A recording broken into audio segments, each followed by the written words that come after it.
Bonjour, je vous propose aujourd'hui un Bourgogne rouge, un Savigny-les-Beaunes premier cru du domaine Françoise André en millésime 2017. Et avant tout, je vais vous parler du bouchon.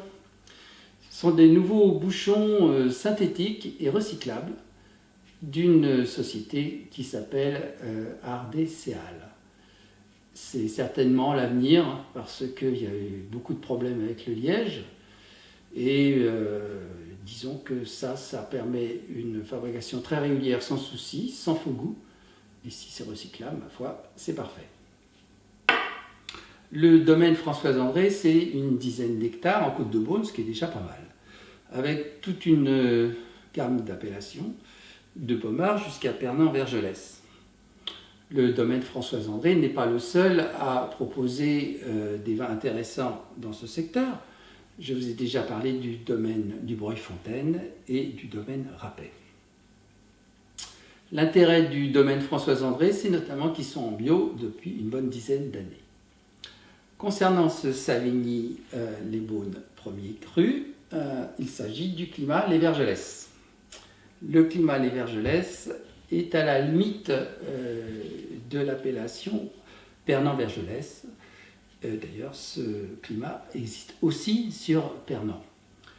La différence entre les vins de Savigny et de Pernan, eh bien, deux choses. D'abord, à Savigny, il n'y a que des premiers crus, il n'y a pas de grands crus, alors qu'à Pernan, il y a les grands crus de la montagne de Corton.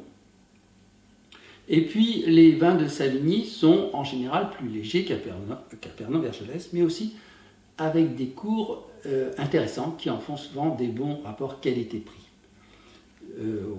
Si on compare les trois secteurs, c'est-à-dire Beaune, Savigny et Pernan, je considère que les Beaunes sont un peu surpayés. Les Pernan, on les paye à leur juste prix. Et les Savigny, souvent, sont donc bien placés. Ils existent en blanc et en rouge. Je crois vous avoir déjà présenté d'ailleurs des blancs.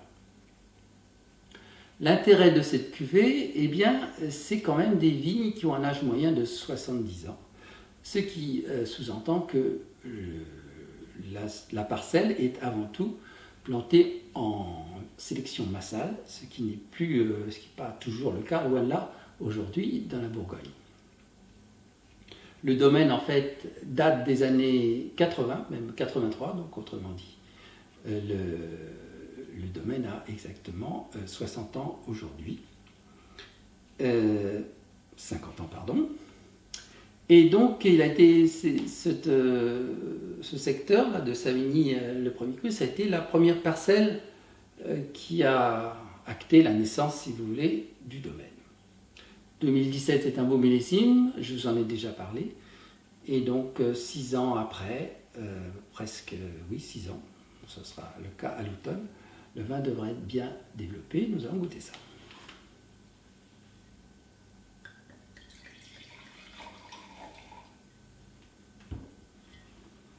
La robe est bien tuilée, le vin doit être très proche de son apogée. Des arômes extrêmement intenses de cerise, de rose, un peu de mauve aussi, joli nez, note très fine de réglisse.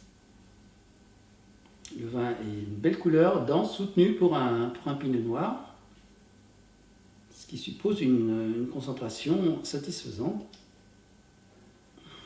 Goûtez ça.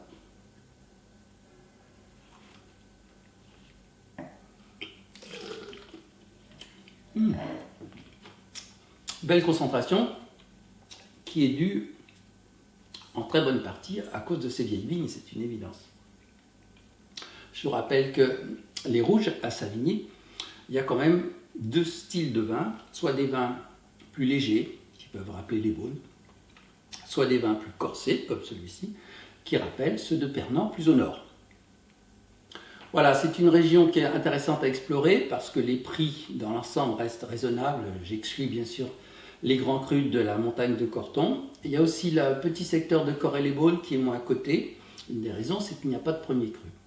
Mais disons que dans l'inflation galopante des prix en Bourgogne, il y a là quand même encore des affaires raisonnables à faire.